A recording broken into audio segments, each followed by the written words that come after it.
दोस्तों मुझे टकला होना पड़ा है क्योंकि हमारा मुंडन था, साथ में थ्रेड सेरेमनी यानी कि जनेऊ जिसे हम उपनयन संस्कार कहते हैं वो भी था, जिससे कि वीडियो भी थोड़ा डिले हो गया था। बट अब तो बाल आ चुका है, वीडियो में डिले नहीं होना चाहिए। बाकी वीडियो के सीधा टॉपिक पर बात करते हैं और आज हम जानने वाले हैं स्मार्टफोन के सबसे ज्यादा इंपॉर्टेंट पार्ट के बारे में, जिसे हम कहते हैं स्मार्टफोन का प्रोसेसर। तो आज हम स्मार्टफोन के प्रोसेसर के बारे में जानने वाले हैं, लेकिन जानने से पहले अगर पहली बार हमारे चैनल पर आए तो चैनल को सब्सक्राइब करके बेल आइकन को ऑल पर सेट कर दीजिएगा और इस वीडियो को लाइक करके हमें कमेंट में जरूर बताइएगा कि आपको हमारा ये वीडियो कैसा लगा। तो चलिए जानते हैं। दोस्तों, स्मार्टफोन के प्रोसेसर को हम सबसे पहले आसान तरह से समझते हैं। जिस तरह से इंसान यानी कि ह्यूमन बींग्स में दिमाग यानी कि ब्रेन होता है, उस तरह से व्हीकल यानी कि गाड़ी में भी इंजन होता है, या फिर जैसे कंप्यूटर में सीपीयू होता है, उसी तरह स्मार्टफोन में भी प्रोसेसर होता है, जिसे हम SoC भी कहते हैं, जिसका फुल फॉर्म होता है सिस्टम ऑन चिप। दोस्तों, ये जो प्रोसेसर होता है ना, ये स्मार्टफोन का बहुत ही इम्पोर्टेंट पार्ट होता है और बहुत सारे स्मार्टफोन के फंक्शन को यही परफॉर्म करता है। जैसे कि स्मार्टफोन में कितना रैम या रोम यानी कि इंटरनल स्टोरेज सपोर्ट करेगा, या फिर स्मार्टफोन कैमरा का मेगापिक्सल, या फिर जब हम स्मार्टफोन के कैमरा से फ़ोटो को कैप्चर करते हैं तब जब वो लोडिंग लेता है तो उसके पीछे भी पोस्ट प्रोसेसिंग होता है, और बैटरी चार्जिंग या फिर स्मार्टफोन के बहुत सारे फंक्शन या फीचर को प्रोसेसर ही परफॉर्म करता है। मतलब कि प्रोसेसर बहुत ही इम्पोर्टेंट रोल प्ले करता है स्मार्टफोन के लिए। अब दोस्तों, अलग अलग स्मार्टफोन्स में अलग अलग प्रोसेसर या फिर चिपसेट्स यूज़ किए जाते हैं। अब दोस्तों, प्रोसेसर यानी कि चिपसेट्स के भी अलग अलग ब्रांड होते हैं, जो कि ज़्यादातर एंड्रॉयड OS के साथ जो स्मार्टफोन आते हैं उनमें यूज़ होते हैं। जैसे कि एंड्रॉयड स्मार्टफोन्स में क्वालकॉम का स्नैपड्रैगन प्रोसेसर आता है, मीडियाटेक का प्रोसेसर आता है और एक्जीनो भी प्रोसेसर आता है, जो कि हमें ज़्यादातर सैमसंग के स्मार्टफोन्स में देखने को मिलता है। अब दोस्तों, प्रोसेसर का बहुत सारा वर्जन आता है या फिर सीरीज़ आता है कह सकते हैं, और ये सीरीज़ या वर्जन जितना लेटेस्ट रहेगा उतना ही हमें बेटर परफॉर्मेंस देखने को मिलेगा स्मार्टफोन में। जैसे कि क्वालकॉम स्नैपड्रैगन का बहुत सारा नंबर सीरीज़ आता है, जैसे कि पहले स्नैपड्रैगन 200 सीरीज़, 400 सीरीज़, 500 सीरीज़ और भी बहुत सारे स्नैपड्रैगन के सीरीज़ आते हैं। बट अभी के ज़्यादातर लेटेस्ट स्मार्टफोन्स में स्नैपड्रैगन का 6 सीरीज़, 7 सीरीज़ और 8 सीरीज़ देखने को मिलता है। और दोस्तों, स्नैपड्रैगन 6 सीरीज़ में बहुत सारे वर्जन्स आते हैं, जैसे कि स्नैपड्रैगन 660, 662, 665, 668, 675, जो कि एक 5G प्रोसेसर है स्नैपड्रैगन 6 सीरीज़ का, और ये हमें iQOO के Z3 स्मार्टफोन में देखने को मिलता है।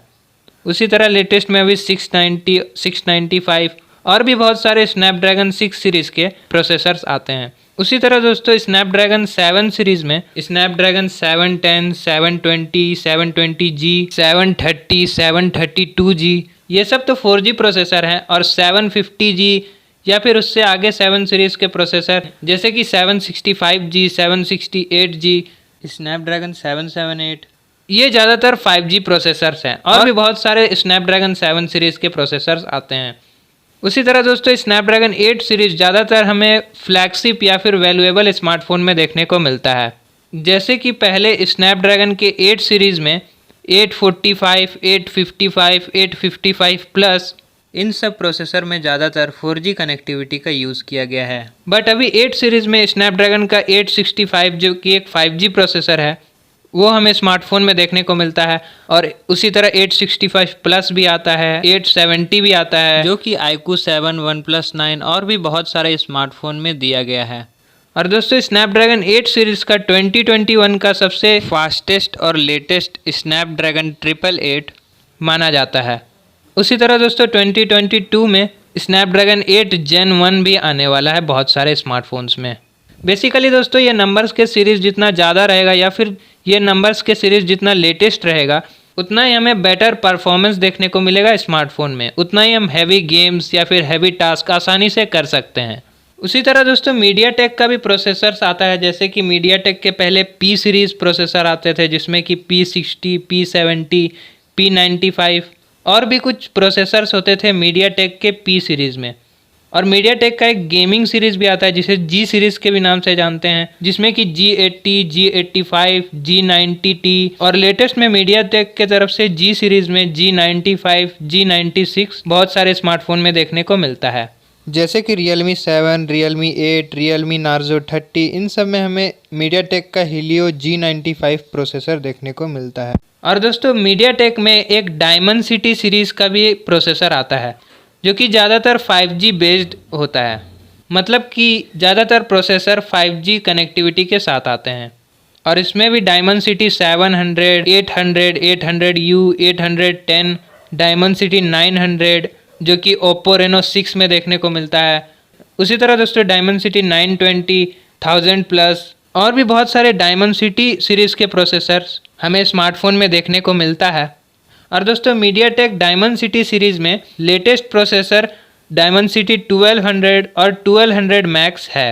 और दोस्तों सैमसंग के स्मार्टफोन्स में ज़्यादातर हमें Exynos प्रोसेसर देखने को मिलता है। इसका भी अलग अलग नंबर सीरीज़ आता है, जैसे कि 7 series, 8 series, 9 series, Exynos 1000, Exynos 2100 और Exynos 2200 जो कि अच्छा खासा प्रोसेसर माना जाता है, जो कि ज़्यादातर हमें सैमसंग के फ्लैगशिप स्मार्टफोन में देखने को मिलता है। और भी बहुत सारे Exynos के प्रोसेसर्स हमें सैमसंग के स्मार्टफोन्स में ज़्यादातर देखने को मिलते हैं। दोस्तों एप्पल के आईफोन्स में आईफोन का खुद का कस्टमाइज्ड प्रोसेसर आता है जिसे बायोनिक प्रोसेसर या फिर बायोनिक चिप कहते हैं। और इसका A सीरीज़ आता है जिसमें कि A9, A10, A11 ये सब तो थोड़ा ओल्ड हो गया है, और अभी लेटेस्ट में A12, A13, A14 और सबसे लेटेस्ट में अभी A15 चला आ रहा है जो कि आईफोन 13 सीरीज़ में दिया गया है। दोस्तों स्मार्टफोन के प्रोसेसर में एक और चीज़ आता है जिसे हम NM कहते हैं। बेसिकली दोस्तों स्मार्टफोन के प्रोसेसर में बहुत छोटे छोटे ट्रांजिस्टर्स लगे रहते हैं, और इन ट्रांजिस्टर के बीच का जो दूरी होता है उसे मेज़र करने के लिए यानी कि नापने के लिए NM यूनिट का यूज़ किया जाता है। जनरली दोस्तों ये ट्रांजिस्टर का जो बीच का स्पेस रहेगा ये जितना ज़्यादा रहेगा तो उतना ही करंट ज़्यादा दूर तक ट्रेवल करेगा, यानी कि करंट को थोड़ा लंबा रास्ता से जाना पड़ेगा जिससे कि ज़्यादा बैटरी कंज्यूम होगा, यानी कि बैटरी जल्दी ड्रेन होगा या फिर बैटरी का जल्दी खपत होगा। तो इस ट्रांजिस्टर के बीच का स्पेस को थोड़ा कम कर दिया जाता है या फिर कम NM में कर दिया जाता है, जिससे कि वो प्रोसेसर एक पावर एफिशिएंट प्रोसेसर बन जाता है और करंट को ज़्यादा दूर तक ट्रेवल नहीं करना पड़ता है, यानी कि ज़्यादा लंबा रास्ता से जाना नहीं पड़ता है, तो वो थोड़ा बैटरी को सेव कर देता है। और जितने कम NM के साथ प्रोसेसर आता है उसे हम पावर एफिशिएंट प्रोसेसर भी कहते हैं। और दोस्तों प्रोसेसर में NM के साइज़ कुछ इस तरह से होते हैं, जैसे कि पहले तो 28, 14 और भी बहुत सारे NM के प्रोसेसर्स आते थे, बट अभी के ज़्यादातर स्मार्टफोन में 12 NM, 11 NM, 10 NM, 8 NM, 7 NM, 6 NM, 5 NM और 4 NM तक के भी प्रोसेसर्स हमें देखने को मिलते हैं।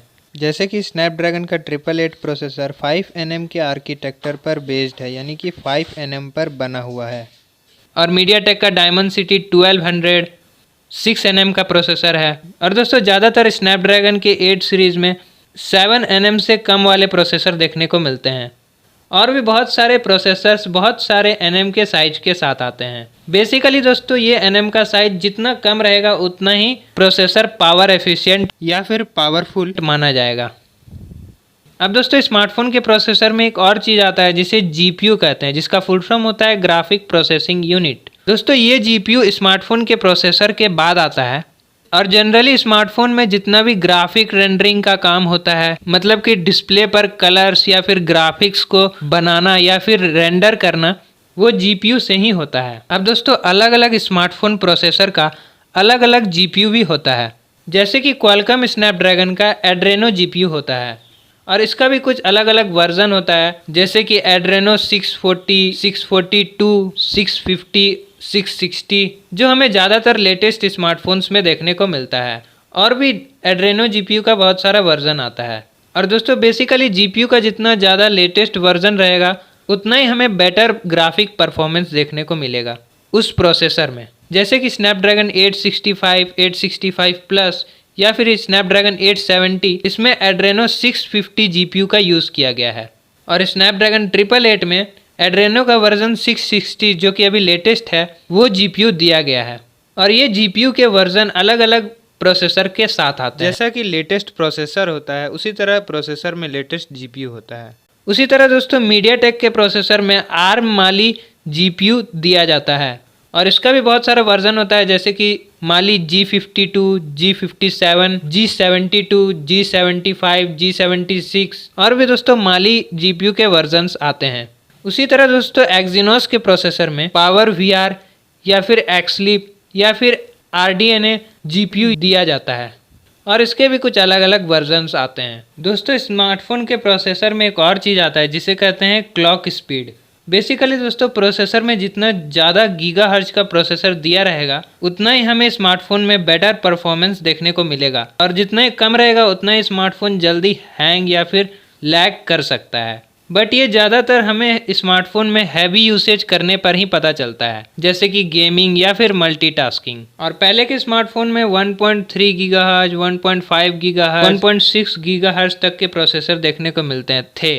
बट अभी यानी कि प्रेजेंट के टाइम में ज़्यादातर लेटेस्ट स्मार्टफोन में कम से कम 1.8 गीगाहर्ट्ज का प्रोसेसर देखने को मिलता है और 2.1 गीगाहर्ट्ज से भी ज़्यादा क्लॉक स्पीड का प्रोसेसर हमें देखने को मिलता है। और अभी के टाइम में दोस्तों सबसे ज़्यादा MediaTek Dimensity 1200 3.1 gigahertz clock speed के साथ आता है और स्नैपड्रैगन 870 3.2 गीगाहर्ट्ज क्लॉक स्पीड के साथ आता है।